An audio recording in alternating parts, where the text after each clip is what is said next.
Değerli izleyiciler, yanvar ayının 12'si bir son dəqiqə məlumatı diqqətinizə çatdırmaq istəyirəm. Türkiyədə əməliyyat keçirilib, Azərbaycanlı qadın saxlanılıb. Nə əməliyyatı diqqətinizə çatdırım? Əxlaqsızlığa qarşı əməliyyat keçirilib. Türkiyədə Ajans Az xəbər verir ki, əməliyyat Kırıkkale rayonunun Yaxşihan qəsəbəsində baş tutub. Əməliyyatdan əvvəl polis əməkdaşlarının fiziki və texniki vasitələrlə apardığı araşdırmalar nəticəsində məlum olub ki, 3 yaşayış binasında pul qarşılığında qadınları fahişəliyə cəlb edirlər. Keçirilən əməliyyat zamanı qadınları fahişəliyə cəlb edən 33 yaşlı, 47 yaşlı Azərbaycanlı bir qadın, eyni zamanda Özbəkistanlı 47 yaşlı bir şəxs və 37 yaşlı digər bir şəxs, hansı ki bunların hər dördü də qadındır. Onlar saxlanılıblar.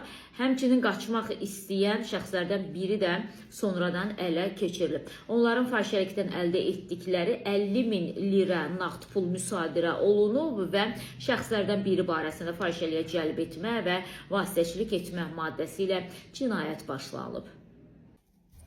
Dəyərli izləyicilər, əgər siz Astara və Lirik dağlarından süzülən tərtəmiz bal əldə etmək istəyirsinizsə, o zaman Arıçı Vidadi ilə əlaqə saxlayın və mütləq əlaqə saxlayın. Əmin olun ki, Arıçı Vidadinin sizə təqdim etdiyi bal tam təbiidir, heç bir qatqısı yoxdur. Əgər siz o balın tərkibində, aldığınız, əldə etdiyiniz balın tərkibində qatqı aşkar eləyərsinizsə, o zaman sizə Arıçı Vidadi onun pulunu 2 qat qaytaracaq. Diqqətinizə çatdırım ki, Azərbaycan bütün bölgələrinə çatdırılma tam pulsuzdur. Arıçı Vidadinin əlaqə nömrəsi 051 546 39 39'dur. Ağız şirinliyi ilə yeyin və inanın ki, peşman olmayacaqsınız aldığınıza.